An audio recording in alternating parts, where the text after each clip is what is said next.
J'ai dit de mal. Si j'ai bien parlé, pourquoi me frappes-tu? Jean 18, 23. Indignation de la SENCO face aux attaques orchestrées contre l'Église catholique. Nous, cardinal, archevêques et évêques membres du comité permanent de la SENCO, avons été peinés de lire la lettre de son Excellence Monseigneur Emmanuel Bernard Kassanda, évêque de Mbujimayi, datée le 26 juillet 2021, faisant état depuis le mois d'avril 2021 des actes abominables de profanation sur les lieux de culte, paroisses, grottes mariales, hôtels, sanctuaires, etc. Actes allant jusqu'à désacraliser nos tabernacles où repose le très saint sacrement. Ce samedi 31 juillet 2021, nous avons été consternés de voir sur la toile une vidéo montrant le secrétaire général de l'UDPS, M. Augustin Kabouya, tenir des propos désobligeants à l'endroit de son éminence, le cardinal archevêque de Kinshasa, et de notre secrétaire général, les accusant entre autres de politiser l'Église.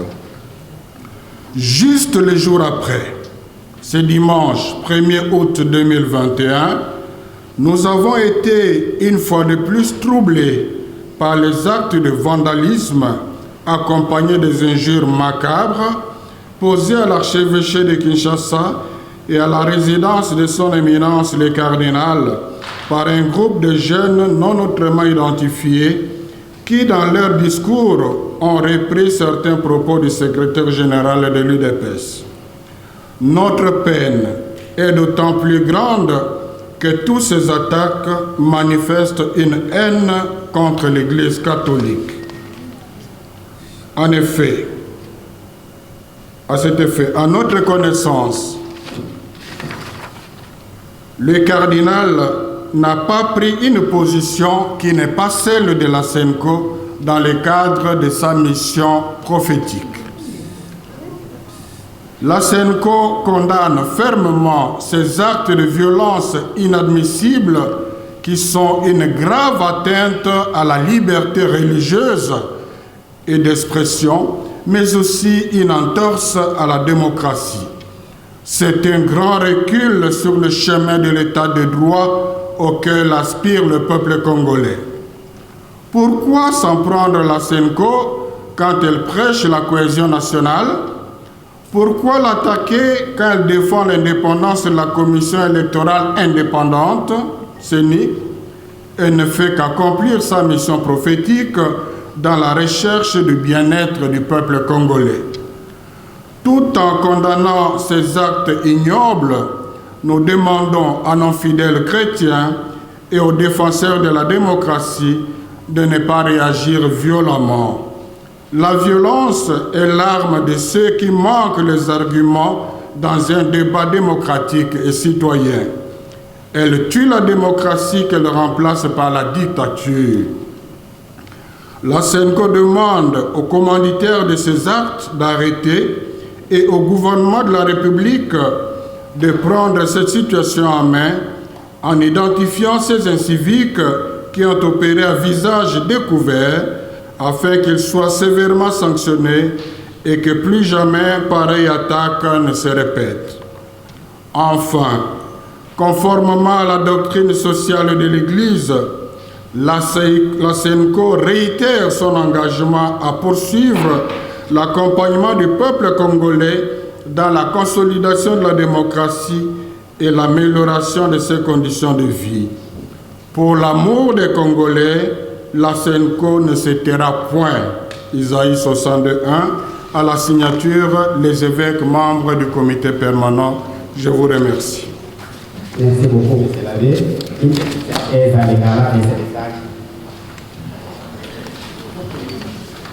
Kuse batata épiscope oyo basanganaka na likita ya comité permanent bakomi mokanda moye mpo na kolakisa na mokili boni Église catholique eyinami na boko bandeko na makambo ezanga tina. Titre ya mokana na bango ezali boye. Soki nalobi mabe, bolakisa ngai epai nalobi mabe. Soki nalobi malamu, mpona nini bokobeta ngai? Jean 18, 23. Babandi na ino koloba boni bayokaki pasi awa batangaki mokanda ya episkopo ya Mbujimai ekoloba te kobanda sanza ya avril ya 2021 bandeko boko oyo bayebi pa bauti te bazali kosala makambo ezanga tina kopanza baparoise kobebisa bagrote kokota tina ndako nzambe bakeiti kosambisa tabernacle esika nzoto ya Yesu evandaka. Mokolo ya poso eleki bayoki mpe pasi mingi awa bamonaki video moko oyo ezali kolakisa secrétaire général ya UDPS monsieur Martin plutôt Augustin Kaboun awa ezali koloba makambo ezali kozanga respect Kabuya Augustin Kabuya bolimbisa na ezangi respect na cardinal na biso azali koloba te ye na secrétaire na biso bazali kopolitize ecclesia kaka mokolo moko nsima video na to bamonaki samedi dimanche toye kolanda kuzoba oyo esalamaki na boko groupe ba jeune bake na archevêché mpona kobeta mabanga baketi na résidence ya cardinal mpe na munoko na bango bazongeli mpe boko makambo oyo secrétaire général la UDPS alobaki entre autres mon cardinal azali kopolitize kokotisa politique na église batata episkopo balobi boye esali biso pasi pamba te nyonso ezali kosalema wana ezali atake mpona moto moko te kasi ezali atake mpona eklezia katolike mobimba baepiskopo balobi boye bazali kolanda badéclaration ya cardinal me bamoni ata epai moko te oyo cardinal alobi likambo oyo ezali position ya senko te donc oyo baposition cardinal azali kozwa senko azali kosoutenir yango soki bolandi botangi message ya suka ya baévêque bokomona na kati appel à la cohésion bokomona polele te bazali pour projet ya loi oyo ya Noël Tchani te oyo basusu babengi congolité donc ezali position cardinal te ezali position ya senko yango wana batata episkopo bazali kokondane makambo ya mabe ya motindo wana oyo ezali na lopoto koporte atteinte donc oyo ezali vraiment kosala te liberté religieuse bosomi na nzela ya boyambi ya biso ezala lisusu te liberté d'expression ezala lisusu te mpe ezali koboma bongo démocratie ezali lisusu état de droit te bazali komituna mpona nini bazali bato wana bazali kosepela na senko te awa senko ezali koluka kaka bomoko ya ekolo awa senko ezali kobunda mpona indépendance ya commission électorale nationale indépendante bosomi senko azali kokoba bele mosala na yango na mission prophétique ezali politique te ezali mission prophétique yango wana awa bazali kokondane makambo wana bazali kosenga na ndeko bakristo mpe na baye bazali kolanda nzela état de droit babi bazongisa mpe na violence te violence etongaka mboka te violence ezali mondoki ya baye bazangi baargument baye bakoki lisusu korefléchir te violence ebomaka démocratie mboka na biso ezali république démocratique démocratie violence ezali ekomisaka dictature na kati ya mboka yango mpe baepiskopo basengi na bacommanditaire baye bazali kotinda bana wana basukisa mpe basengi na bakonzi ya mboka batala likambo yango na sérieux pamba te baye basalaki yango bilonge na bango ezali komonana bazali bato basengeli koidentifie mpona kosanctionne bango mpe makambo ndenge wana ezonga lisusu te mpona bosukisi batata episkopo balobi boye oyo basalaka ezali na nzela ya doctrine sociale ya église ezali likambo ya politike te yango wana balobi bakobanga te bakokoba engagement na bango mpona kokamba bana mboka Congo na nzela ya kovandisa demokrasi mpe ya kobongisa vi na bango mpe na bosukisi balobi mpona bolingo ya bana Congo senko ekokanga monoko te suki wana. Merci beaucoup, monsieur l'abbé. Ce peu des actes de vandalisme de jeunes, la SEMCO s'est limitée à faire un constat. Le premier constat, c'est que les jeunes sont intervenus juste le jour après qu'on a pris connaissance de cette vidéo. 2. Dans les propos des jeunes, on retrouve aussi quelques propos, notamment l'accusation de la politisation de l'Église. Donc, c'est un constat. Les évêques, je suis que leur porte-parole, ils n'ont pas tiré de conclusion, à chacun de juger.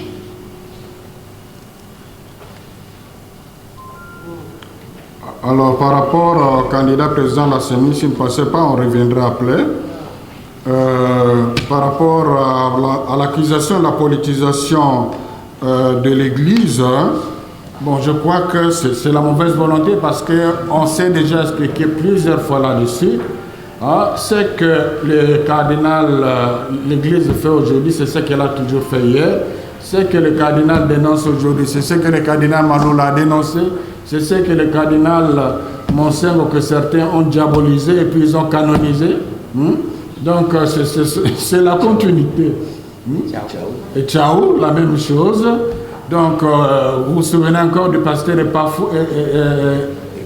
Ekofo, c'est la mission prophétique. Donc si vous allez, d'abord rien d'étonnant, si vous allez dans la Bible, vous verrez que les relations entre les prophètes et les rois sont toujours tendues. Parce que la mission de prophète, c'est de dénoncer même au sommet de la nation les choses qui ne vont pas. Si c'est cela faire la politique, je suis d'accord. Mais je dis, ce n'est pas faire la politique parce que vous ne verrez pas, le secrétaire général demande au cardinal et à moi d'aller s'inscrire dans la liste des partis politiques. L'Église ne nous autorise, vous ne verrez pas un évêque candidat à président de la République, candidat à la députation, candidat au moins en ce qui concerne l'Église catholique. Donc, nous ne faisons pas la politique, mais la politique est un champ d'évangélisation pour l'Église. Donc, retenez ça bien, et c'est pour cela que les évêques ont dit, pour l'amour des Congolais, la SEMCO ne se taira pas. C'est-à-dire, le pape Benoît XVI a dit clairement, l'Église ne peut pas se taire là où la population souffre. Donc si quelque part la population souffre à cause de la gouvernance, l'Église devra toujours... Donc il n'y a rien de nouveau. L'exemple le plus récent, c'est celui vous avez entendu tous les discours sur le cardinal. Souvenez-vous qu'on le considérait comme le plus grand politicien, alors qu'il n'était que dans sa mission. Et puis, si l'Église du Congo s'égarait, le Saint-Siège ne le laisserait pas tranquille. Vous avez suivi plusieurs fois le pape encourager les évêques dans leur mission prophétique. Parce que le pape sait qu'il ne fait pas la politique. Le pape lui-même aussi, même au niveau des Nations Unies, il y a aussi la diplomatie vaticane pour apporter la voix de l'Évangile, la lumière de l'Évangile. L'Église reste la lumière des nations, même en politique. Voilà. Alors, comment réagir par rapport au propos non, c'est juste un regret parce que les évêques ne vont pas se rabaisser pour aller faire des poursuites autour de terres de déclaration. D'ailleurs, la majorité des Congolais aujourd'hui est clairvoyante. Je ne crois pas que nous savons, nous nous promenons dans les pays. On sait combien les Congolais comptent sur leurs pasteurs pour être leur porte-parole. Donc, ce n'est pas une minorité de gens autour de quelqu'un qui vont nous impressionner. Bon, je crois que s'il n'y a pas d'autres questions par rapport à la dénonciation, nous allons passer à la deuxième partie avec le révérend Eric. Oui.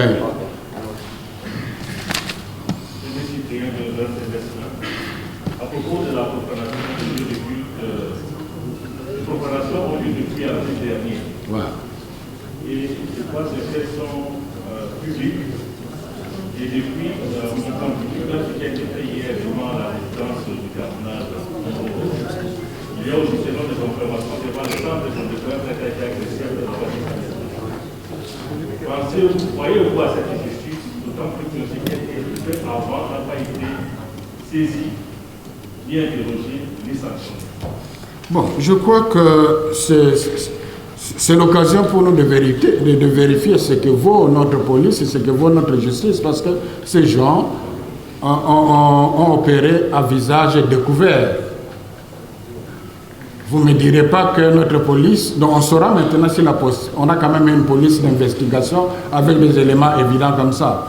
On saura maintenant avec la justice, ils doivent être sanctionnés, ils sont des gens facilement repérables. Et là, ce serait un constat malheureux si c'est le contraire qu'on observait. Donc ce n'est pas le moment de juger, c'est le moment d'observer. Voilà. Merci beaucoup. Comme nous l'avions annoncé, comme vous voyez déjà, les questions sont en train d'aller dans le sens de la déblocage au niveau de la CENI. Il n'aura pas un communiqué. Nous passons directement aux questions. Vous connaissez la situation. Il y a un blocage. Les représentants des plateformes religieuses n'ont pas été désignés. Et donc, c'est l'occasion pour vous de recevoir des informations. Nous avons là le pasteur Eric. Il est secrétaire général et porte-parole de l'Église du Christ au Congo. Et de l'autre côté, l'abbé Donatien, il est secrétaire général, porte-parole de la CEPO. Les deux sont nos représentants à ce niveau. Il y avait déjà des questions qui étaient posées là-dessus. Monsieur l'abbé, vous commencez avec les questions qui étaient déjà posées avant de prendre une autre série. Comme ça, il va se péter ici. Je crois. Oui, moi je viens de parler, le temps qu'il parle, moi je souffle un peu. Attendez, on va d'abord déplacer. Merci beaucoup, monsieur l'abbé. Merci à vous, amis de la presse. Je pense qu'il est important ici, nous avons noté jusque-là 4 questions. Le plus important ici, c'est de dire ce qui a été décidé après la triste expérience de juin dernier, vous savez, avec la situation Malonda. Rappelons ici que quand nous avons vécu la triste expérience de juin dernier, la plateforme des confessions religieuses avait levé une option claire sur un certain nombre de choses. Notamment, il fallait revoir la procédure dans la manière de déposer les candidatures. Ça, c'était un élément important. Deuxièmement, il fallait revoir la manière de traiter ces candidatures. S'agissant de la procédure, contrairement à ce qui a été fait avant, pour cette fois-ci, nous avions dit qu'il était important d'exiger à chaque confession d'amener au minimum 2 noms sur la liste. C'est pour éviter justement de se retrouver avec un côté une liste d'autant de candidats et d'autres confessions religieuses avec d'autres noms. L'idée ici, c'était de ramener les choses à l'équilibre. Et au-delà de cela, il a été autorisé à tout Congolais de pouvoir déposer sa candidature dans n'importe quelle confession religieuse. Déjà, c'était une manière de rationaliser la procédure pour éviter justement de dire qu'on a pris tel, on a refusé tel autre. Deuxième élément, on s'est dit qu'il faut éviter d'avoir des candidats inamovibles, c'est-à-dire des candidats de vie ou de mort. Les candidats que nous aurons au sein de la plateforme seront les candidats de la plateforme et non des confessions religieuses. Cela, c'était pour éviter aussi une sorte d'appropriation d'une des confessions religieuses à des candidatures, puisque les consensus étant voulus comme un mode par excellence, il est tout à fait normal que toutes les confessions religieuses n'apportent pas de candidatures. Et c'est ce qui a été vérifié. C'est-à-dire, même si l'ECC n'avait pas de candidature, c'est lui qui sortirait au nom et pour les comptes des confessions religieuses, le serait pour tout le monde. Troisième principe, il a été dit, lorsque nous allons traiter les candidatures, nous devons éviter les candidatures déjà à problème. Ce que nous appelons à problème, c'est-à-dire à connotation politique. Et là, nous voulons préciser, quand nous parlons des connotations politiques, ce n'est pas simplement Ce n'est pas simplement des candidatures prétendues du régime politique en place. Même des candidatures qui ont des liens avec l'opposition. Vous voyez? Et ça, c'est une nuance détail. Et c'est par là que nous avons commencé. L'exemple est que pour les comptes de l'ECC, nous avions eu beaucoup de candidatures, bien qualifiées. Mais du moment où nous avons été alertés que telle candidature a des liens avec tel courant, nous en avons eu deux. D'abord, je reviens sur la candidature du pasteur Eyalé qui a été proposée.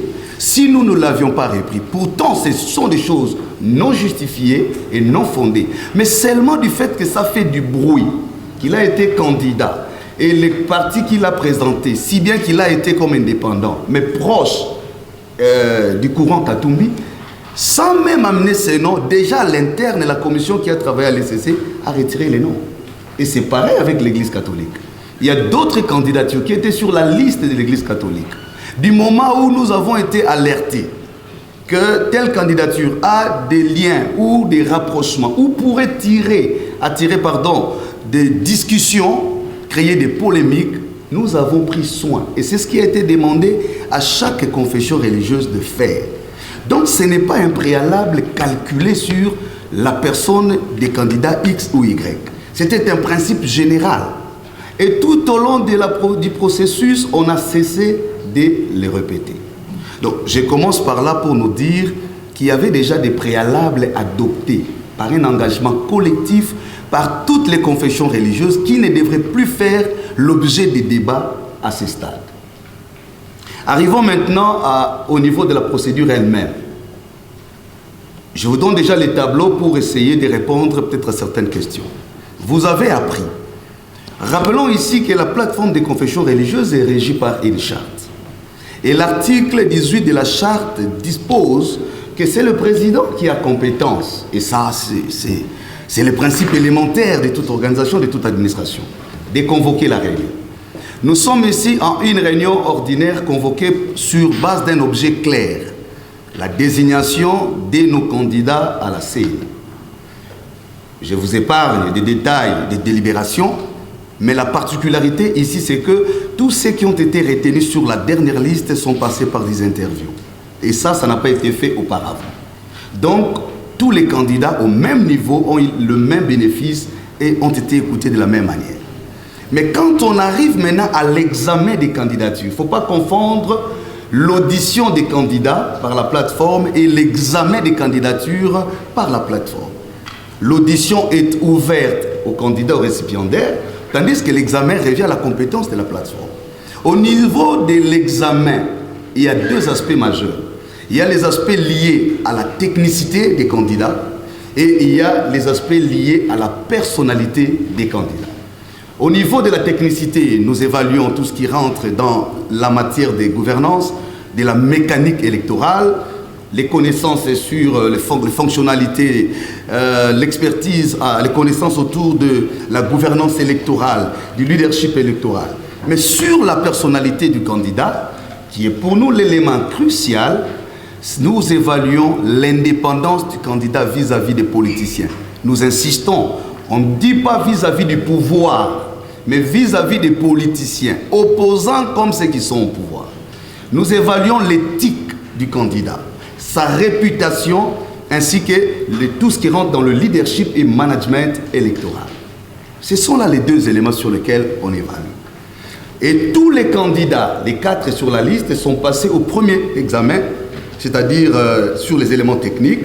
En tout cas, il y a eu consensus sur ce point de vue. Quand nous disons consensus, c'est-à-dire il y a une grille d'appréciation qui a présenté les tableaux de chaque candidat. Et nous les avons alignés de manière consensuelle, il n'y a posé aucun problème. Mais c'est quand on arrive à l'évaluation des aspects de personnalité. Vous savez, quand les législateurs confient aux confessions religieuses la responsabilité de désigner le président de la CENI, il faut relier la pensée du législateur à la disposition constitutionnelle, au consensus dégagé à Sun City et aux réalités expérimentales des processus électoraux. C'est là qu'on peut comprendre que veut dire les législateurs. En substance, les législateurs considèrent que les confessions religieuses ont une caution morale, sont défenseurs de la moralité publique et incarnent l'indépendance de l'institution. La CENI n'est pas une commission parlementaire. La CENI n'est pas une institution politique. Elle est une institution citoyenne et partant indépendante. Donc la garantie suprême de la CENI, en tant que telle, sur la base de notre constitution, c'est son caractère indépendant. Et vous savez comme nous, tout ce que nous avons connu dans les différents processus électoraux, ce n'est pas forcément lié à la technicité, à la mécanique électorale, c'est toujours le problème de leadership, management, courage exceptionnel. Et c'est ce qui a fait que notre communiqué du vendredi, vous l'avez suivi, signé par les 8 confessions religieuses, qui mettait en exergue le profil du candidat à la lumière de la loi, en insistant sur les aspects de l'indépendance, de la moralité, de la compétence, mais surtout mais aussi et surtout sur le courage exceptionnel de dire la vérité. Et donc quand nous arrivons finalement à cet exercice, il s'est posé un problème. Le problème, c'est des griefs qui sont soulevés, entre autres, sur un des candidats. On dit par exemple, il y a tel aspect des choses. Et je voudrais vous dire, les aspects, même quand nous avons fait les communiqués, quand vous entendez les intimidations, parce qu'on a suivi les débats à la télé, tous ces jours, les week-ends, il y a une série de confusions. Ce n'est pas l'ECC qui a été intimidé, ni la SENCO. Les intimidations, les dénonciations nous sont rapportées par nos collègues membres de la plateforme. Et ça doit être clair. Si tel n'était pas le cas, ils n'auraient pas signé les communiqués. Les uns les autres, le moment venu, nous y allons mollo mollo. Les uns les autres n'ont pas pu contredire. Séance tenante, ça a été rapporté. Et c'est là qu'il faut faire la différence entre les soupçons et les allégations.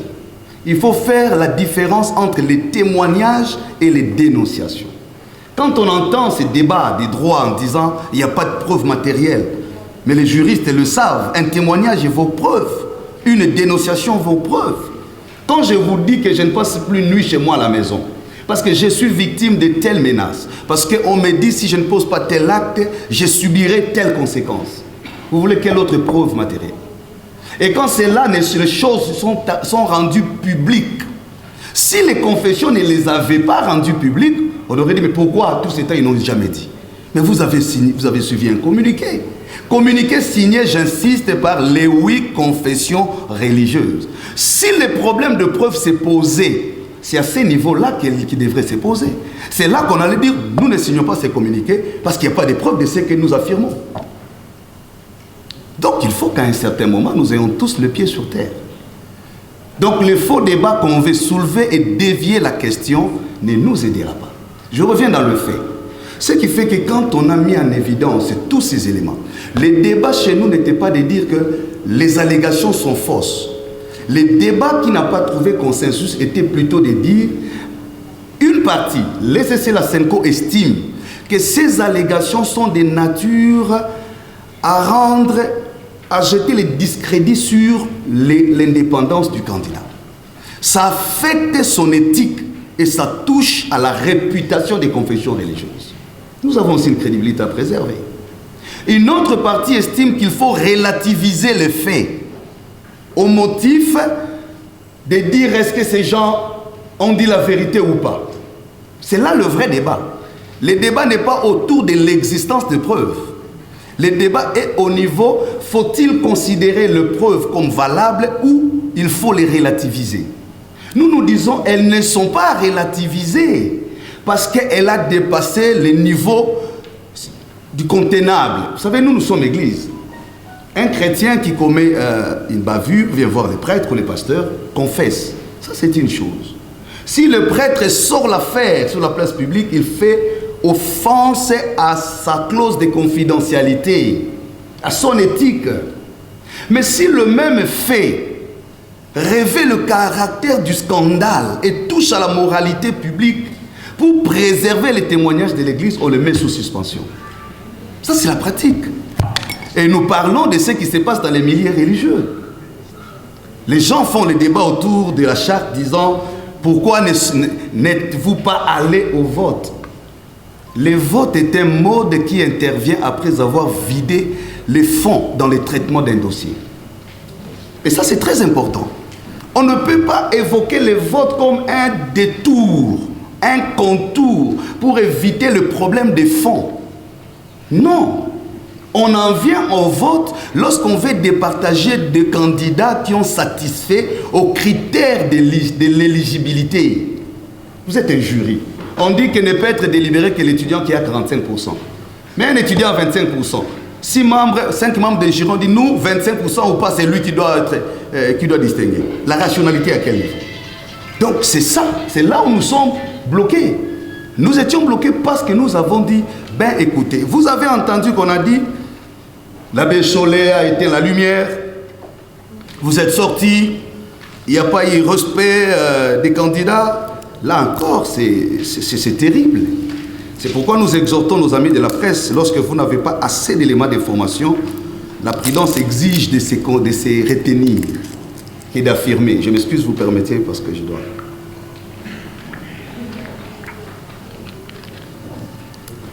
Merci. On a suivi ces débats. Qu'est-ce qui s'est passé? Les travaux ont commencé depuis 8h30 pour nous du secrétariat technique. Nous avons travaillé jusqu'après-midi, je pense, la plénière a commencé. Il était 20h passées. C'est tout à fait normal. Ce n'est pas le temps qui nous inquiète. C'est ça les débats démocratiques du reste. Nous en sommes arrivés à la suspension des travaux et non à la suspension de la participation de l'ECC de la SENCO. Là, encore une fois, il se pose un problème dans les rendus de ce qu'on entend. L'ECC, la SENCO, se serait retiré. D'ailleurs, on est habitué, ils font la même chose depuis longtemps, et à chaque fois qu'ils se retirent, la machine continue. L'ECC, la SENCO assure la présidence. C'est pourquoi nous sommes là, au nom du présidium de la plateforme des confessions religieuses. Le président a toute responsabilité à un certain niveau du débat. Lorsque le climat n'est plus serein, lorsque les esprits sont surchauffés, ça c'est la pratique des directions des débats. Il peut soumettre, il peut suspendre momentanément. S'il était encore journée, je suppose, c'est pas ce qu'il a dit, c'est moi qui réfléchis, il aurait dû suspendre pour quelques heures et reprendre après. Mais je vous dis, il était 21h. Voilà les garanties données par le président avant de faire passer sa décision. 1. Il dit ceci. Je prends la responsabilité de contacter l'autorité habilitée. Donc, le président du Parlement. Parce que nous courons à un délai. Pour solliciter un délai de prolongation. Puisque les uns les autres présentaient les motifs du délai comme condition sine qua non à vider absolument in extenso la question. On dit non. Le président prend la responsabilité de voir le bureau du Parlement. Deuxième garantie, il dit je prends la responsabilité de vérifier ces éléments parce qu'on cite les noms de certaines autorités. Nous avons la responsabilité de préserver la réputation de nos institutions. Lorsque les noms de certains animateurs des institutions sont cités à une procédure qui ne relève pas totalement de la compétence des confessions religieuses, c'est de la compétence de la souveraineté nationale. Et nous ne pouvons pas nous verser dans la presse pour commencer à dire X autorité est citée, Y est citée parce que vous demandez des preuves. C'est irresponsable. Nous avons la responsabilité de préserver la réputation et des autorités et des institutions. De telles situations, comment elles se règlent? On approche les concernés, on aborde comme des hommes mûrs.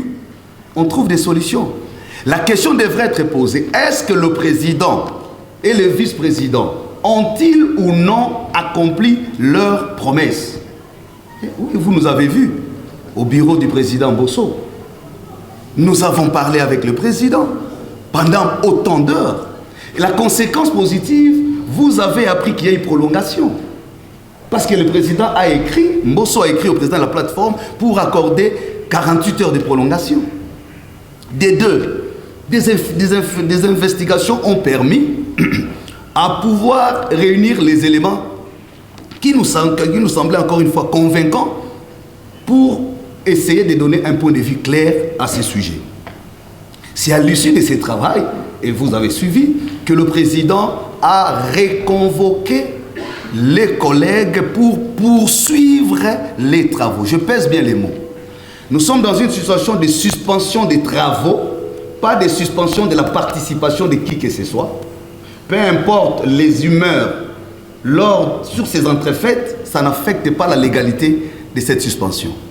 La preuve, c'est que la suspension a été légale, vient du fait que tout le monde s'est retrouvé, c'était le vendredi. Le vendredi. Alors, si les gens, les amis sont venus, les chefs et les confessions sont venus, toutes ensemble, ça suppose que tout le monde savait que les travaux étaient suspendus et nous avons repris. À la discussion de ces derniers jours, d'ailleurs c'était présenté dans les rapports, dans la convocation, déjà le présidium a donné une ouverture pour élaguer ce qui s'est dit sous la toile, qui aurait intention d'imposer un candidat, qui aurait intention d'en exclure X au motif d'appartenir à la tribu, ce qui est vraiment ridicule. Il y a tout ce qui a été dit. Voilà la proposition qui a été dans l'invitation. Le président dit ceci, après concertation avec son collègue. Première ouverture, nous enlevons les candidatures, parce que pendant qu'on parlait d'un candidat X, les autres ont aussi soulevé leurs éléments sur le candidat Y. Je voudrais préciser une chose.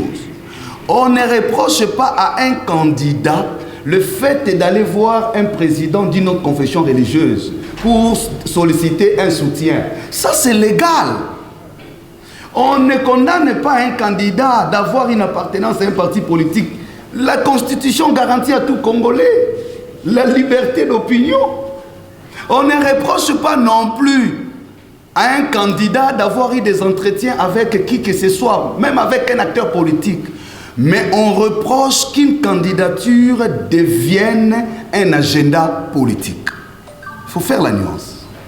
On reproche qu'une candidature devienne une sous-traitance politique. On condamne que les confessions religieuses deviennent une sous-traitance politique. Pour l'opposition ou pour la majorité. C'est à ce niveau que les politiques vont nous respecter.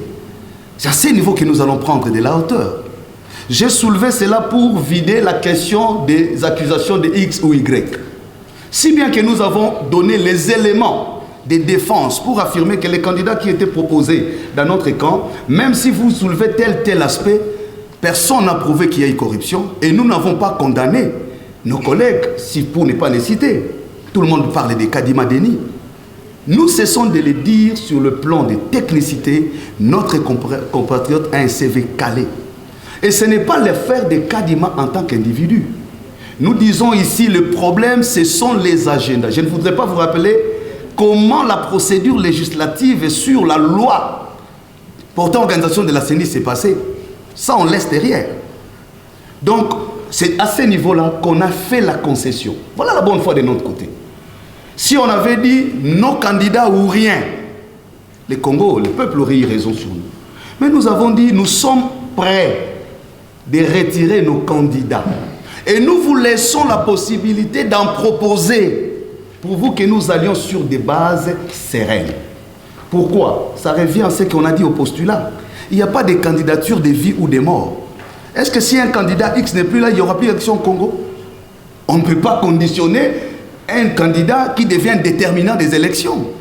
Non. On a dit pour notre bonne volonté, nous pouvons même retirer tous nos candidats. On a même fait des propositions. Même quand on était encore dans les processus, il y a des noms qu'on proposait. De certains collègues compétents qui étaient avec nous, mais qu'on a vu finalement retirés de la plateforme mystérieusement. Mais qui pouvaient jouer des rôles. Bref, c'est là qu'on s'était bloqué. Nous avons dit, voilà notre proposition. Si vous êtes d'accord, proposez un autre nom. On n'a rien à faire avec, aucun problème avec nos frères. D'ailleurs, l'autre qui devrait être sacrifié pour rien, seulement pour montrer la bonne volonté que nous ne faisons pas de fixation sur des candidats. Qu'est-ce qui a été notre grande surprise? Je finis par là. C'est parce qu'on n'a pas accédé à cela. Je m'excuse. Nous étions dans la situation où les uns disent ça ou rien. Ça ou rien. Les autres ont dit on ne peut pas aller dans ce sens parce qu'il y a déjà tache d'huile et ça ne peut pas nous faire avancer. Conclusion. La conclusion, et ça doit être clair. La conclusion de ce qu'on a, d'abord, on n'a pas élaboré un PV. La plateforme a fait un rapport des constats. Ce n'est pas un PV comme on entend. Les PV, les rapports se concluent sur une note. L'article 17 n'a pas été activé. On n'a pas été en mesure de trouver un consensus. On n'a pas non plus la possibilité d'aller au vote. Ça suppose, les modes de désignation coulés en l'article 17 n'a pas été actionné. Nous avons remis à l'institution qui a reçu le mandat de la Constitution d'arbitrer cette étape des choses, notre rapport. Qu'il existe un autre document que les uns les autres appelleraient PV, je voudrais juste vous rappeler, aucune majorité ne peut se construire dans l'illégalité. Si les députés de, comment on appelle, Union Sacrée, se retrouvaient à l'hôtel du fleuve Congo pour une réunion et qu'ils prennent toutes les options qu'ils veulent, c'est de leur droit. Mais prendre les options prises à l'hôtel du fleuve Congo, les ramener à l'hémicycle comme des décisions à caractère juridique, c'est que nous sommes en train d'humilier nos institutions. Parce qu'on ne peut pas avoir deux documents dans une même organisation qui a statué sur le même objet et qui est arrivé à la même conclusion, dont document officiel signé par tous, déposé à la même institution. En réalité, le Parlement ne pouvait même pas recevoir des documents. En réalité. Parce qu'on ne peut pas à la fois recevoir les documents qui émanent d'une composante. Quand le président du Parlement communiquait avec la plateforme, il s'adressait à qui? C'est au président de la plateforme. Toutes les communications se passent entre le président du Parlement, de l'Assemblée nationale et le président de la plateforme. Alors, qui est 6, 8 ou tout ce que vous voulez, qu'ils disent, ça peut avoir tout ce que vous voulez. On peut appeler ça mémo, on peut appeler ça lettre d'amour et de loyauté. On peut appeler tout sauf PV. Parce qu'un PV requiert une procédure juridique. Il faut qu'il y ait qualité de celui qui l'établit. Il faut qu'il y ait qualité de celui qui le signe. Il faut qu'il soit discuté, adopté. Et c'était là qu'il peut revêtir un caractère juridique et opposable à tous. Je vous remercie. Les raisons qui ont fait que les CC et la SENCO disent non au candidat X, il y a le fait, les témoignages, on ne dit pas des allégations, les témoignages, pas de personnes qui ont entendu quelqu'un dire, mais des personnes concernées elles-mêmes qui ont dit qu'ils subissaient des pressions de certaines autorités, de certaines personnalités, les enjoignant de voter pour les candidats grecs. Il y en a qui n'habitaient plus dans leur maison.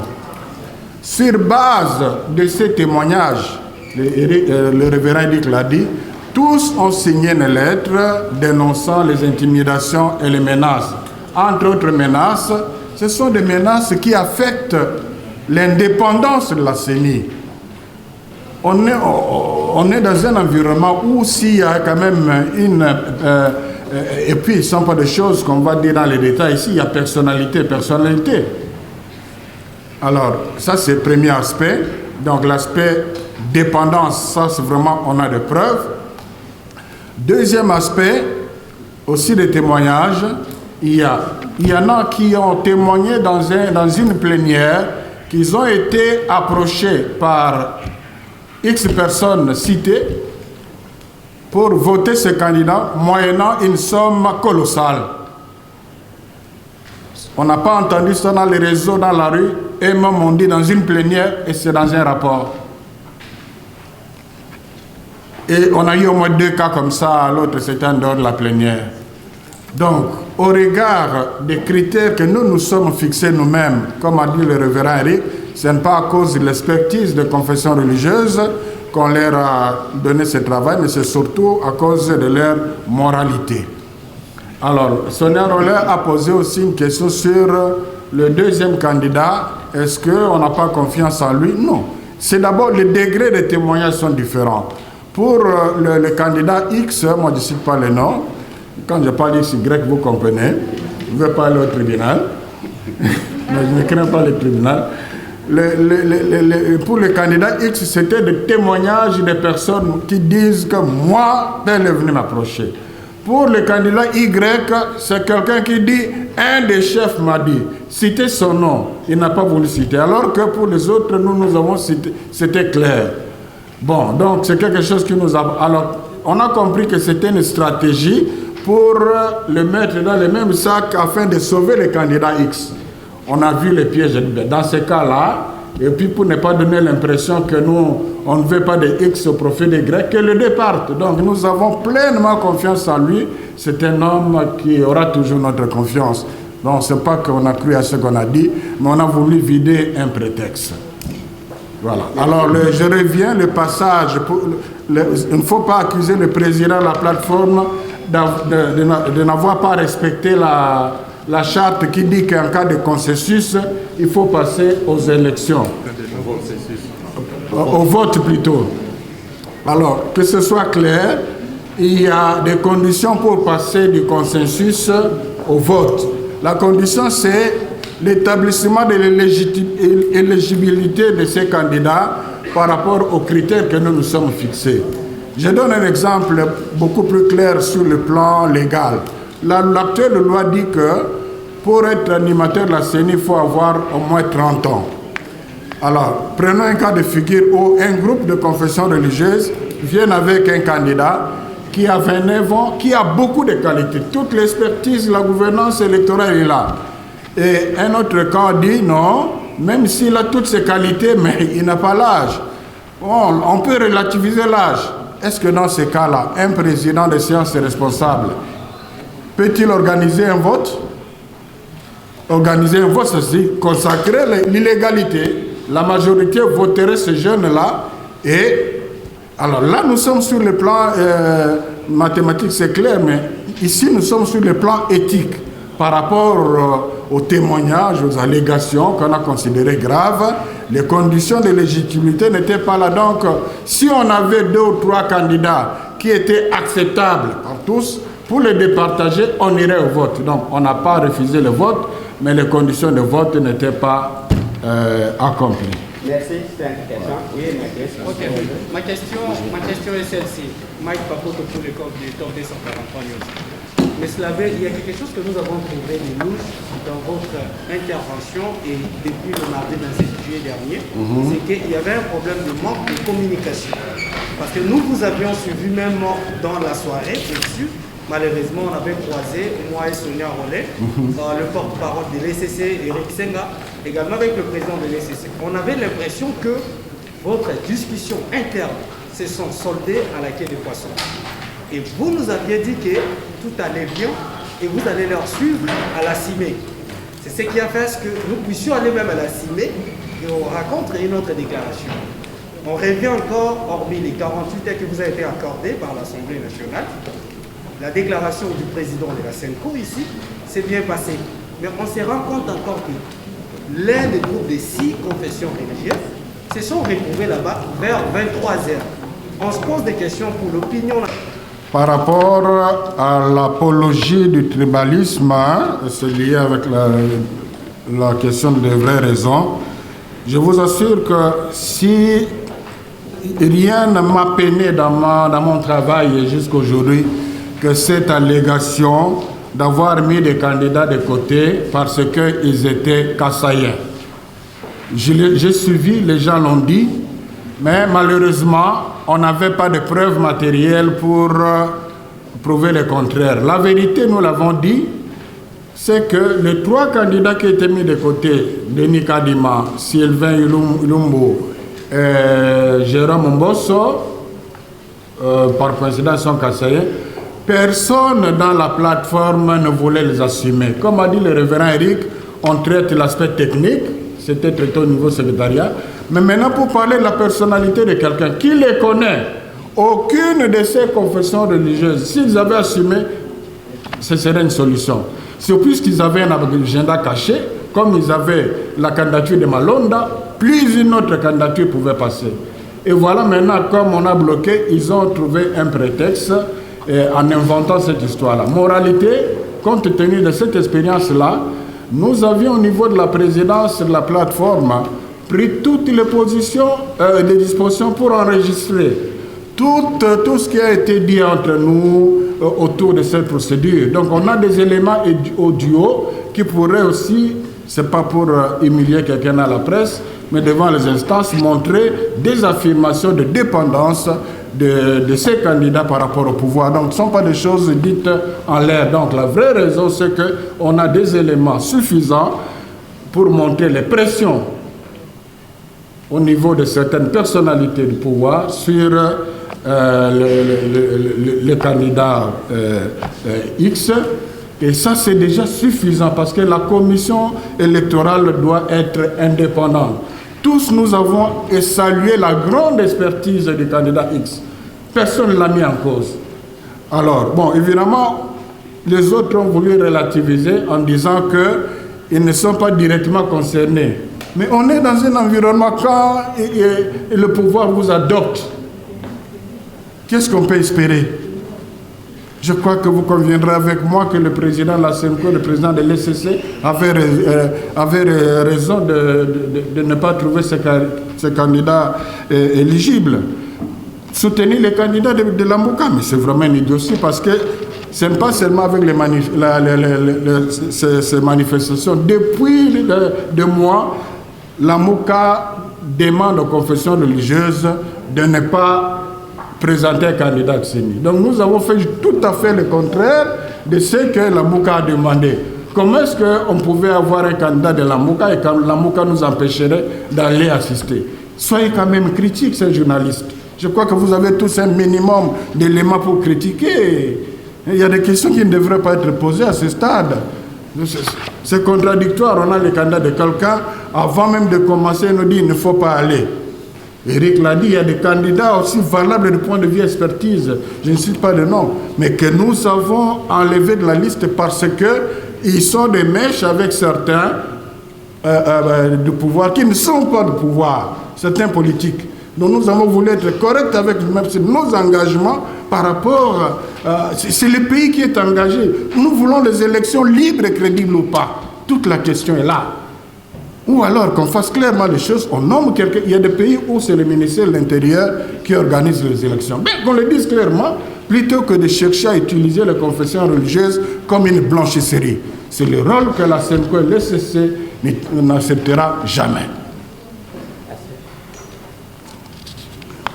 Alors, bon, que prévoit notre charte ne prévoit pas ça. Notre charte prévoit la bonne foi. Alors là, on nous accuse de glissement. La solution que la présidence avait eue, c'est pour éviter le glissement. Si ce ne sont pas des candidats de vie et de mort, l'ouverture avait été donnée pour qu'on vienne avec notre candidat. Si on avait évolué, on aurait fini. On aurait fini.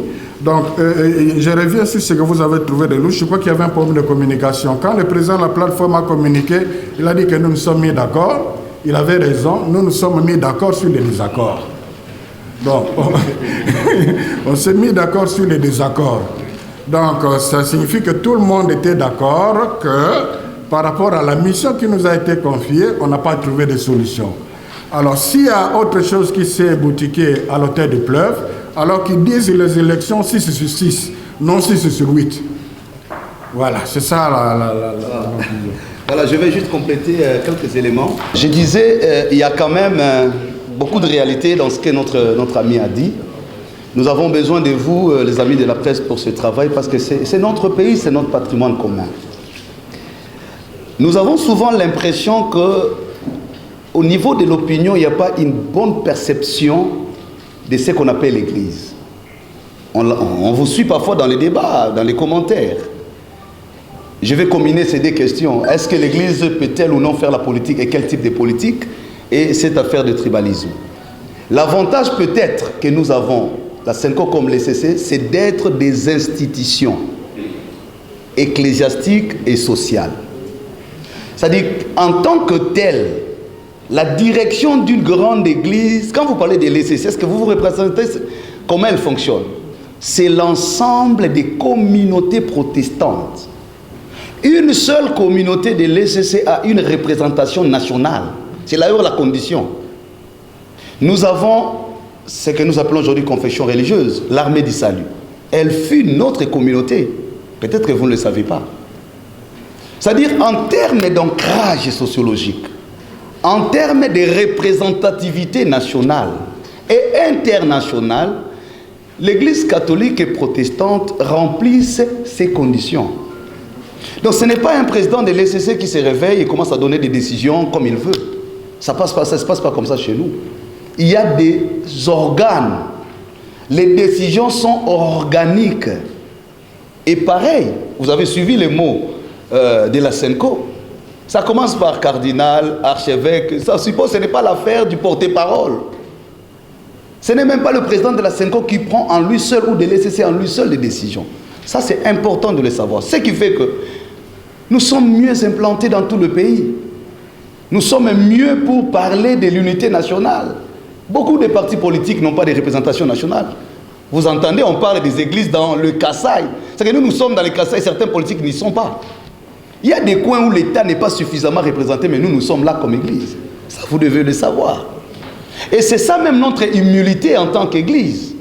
Parce que même quand on engage les débats sur les votes, s'il n'y a pas majorité, c'est dans ce même pays que les gens ont qualifié d'une majorité mécanique quelque part. Je ne sais pas si c'est où, mais j'ai entendu ça comme ça.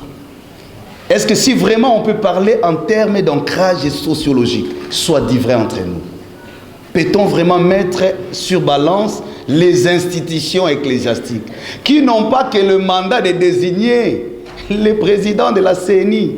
Je vais vous rafraîchir l'esprit. Savez-vous qu'à ce jour où nous parlons, l'ECC et la SENCO ont déjà produit, ensemble avec, d'abord, d'une part, ensemble avec les autres organisations, ce qu'on appelle les référentiels. Nous sommes le seul confession religieuse ayant travaillé en matière de réflexion sur les réformes électorales.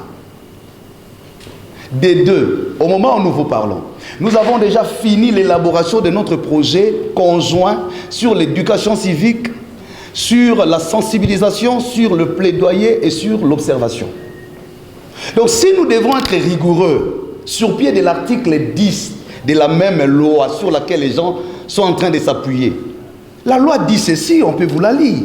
Il y a 3 conditions de fond pour qu'une organisation présente la candidature. L'article 10 et 12 de la loi encerclent les conditions. L'article 10 encercle les conditions de l'organisation. L'article 12 encercle les conditions du candidat. En ce qui concerne l'organisation, voilà ce qui revient. Je ne sais pas si c'est ici. Voilà. Les confessions, c'est l'article 10, point 3. Les confessions religieuses et les organisations de la société civile concernées. Non, je commence par le point 3. 5 par société civile, dont 2 par les confessions religieuses, 2 par les organisations spécialisées en matière électorale et 1 par les organisations féminines des droits de la femme. Écoutez maintenant l'alinéa qui suit. Les confessions religieuses et les organisations de la société civile concernées sont celles ayant la personnalité juridique, première condition, une existence effective sur le terrain, deuxième condition, et une expertise et une expérience avérée en matière électorale. Ça devait clore le débat. Si l'article 12 conditionne le profil du candidat, l'article 10 conditionne le profil de l'organisation. La loi ne parle même pas de la plateforme. C'est par modestie qu'on amène la question à la plateforme. On l'aurait traité directement comme confession religieuse. Laissez la SENCO, parce qu'ils sont avancés, se disent, bon, trouvez un candidat, on propose. Et le Parlement ne peut pas refuser. Personne dans ces débats peut nous prouver le contraire. La loi ne parle pas de la plateforme. Pourquoi? Parce qu'il y a beaucoup de confessions religieuses. Autant qu'il y a beaucoup d'organisations de la société civile. Est-ce qu'on demande à toute la société civile de donner les candidats? On parle de la société civile spécialisée en matière électorale. La question de toutes les 8 confessions religieuses, combien sont engagés sur la question des réformes? Vous nous avez vu en ligne d'attaque quand nous parlions des réformes sur la loi. Et ce n'est pas fini, nous attendons. Au moment où nous parlons, nos équipes sont en train de suivre les formations, les ateliers. On a déjà fini. Pour nous, choisir, désigner les candidats n'est pas une opportunité. Ça rentre dans une logique systémique d'accompagner la crédibilité du processus. Donc il ne faut pas qu'on en fasse... La plateforme n'est pas un lieu où les gens viennent chercher le travail. Nous ne sommes pas une sous-traitance pour recruter les meilleurs. Non. Nous sommes en train de remplir un devoir citoyen et qui est constitutionnel. Et à ce titre, il faut que nous restons légalistes. Donc c'est pour vous dire qu'on a fait beaucoup de concessions. On a été beaucoup large. Mon frère, on ne peut pas rester dans ces débats-là de tribalisme. Je peux vous dire. Parce que nous avons même proposé des noms. Eux le savent. Je ne vais pas citer les noms ici. Mais ils savent, même quand nous étions avec le président du Parlement, on lui a dit, nous sommes prêts, au nom du consensus, vous avez écrit sur ça, nous pouvons retirer nos candidats, qu'ils proposent même X personnes, qui est Louba, et ils le savent. Pourquoi ils ont refusé? Est-ce que les Louba n'ont qu'un seul candidat, s'il faut parler de tribalisme? C'est ça le problème. On a proposé des noms, il dit X, parmi nous, nous avions un bien-aimé, bien, moi je peux le citer, c'est un frère à moi. Bon, vous m'interdisez. Je comprends. Qualifié.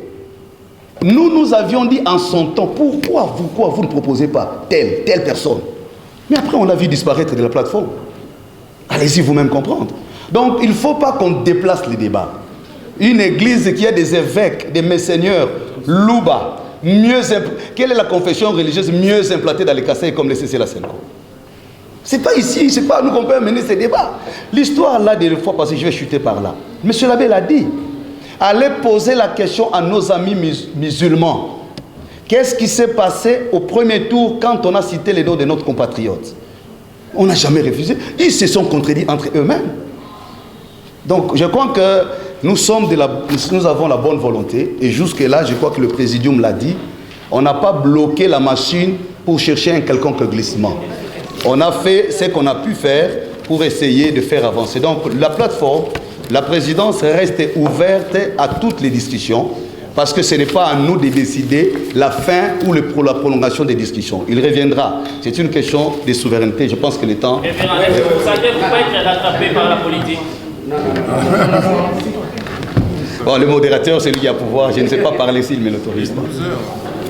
Alors, révérend reste là-bas.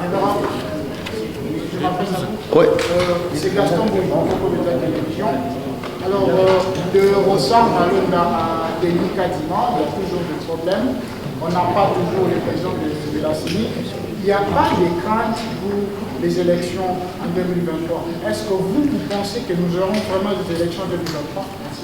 Je pense que la question était claire, pas seulement nous. Il ne faut pas faire de la question électorale une affaire de confession religieuse. C'est une question qui relève de la souveraineté nationale. Je pense qu'à ce niveau, nous nous sommes déjà prononcés pour dire nous voulons tous les élections en 2023.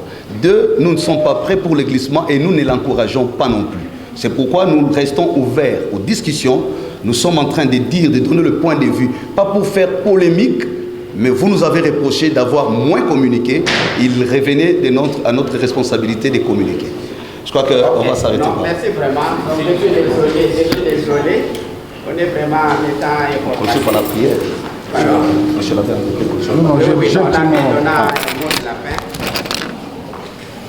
Voilà, j'ai un message à donner à mes frères kassaïens.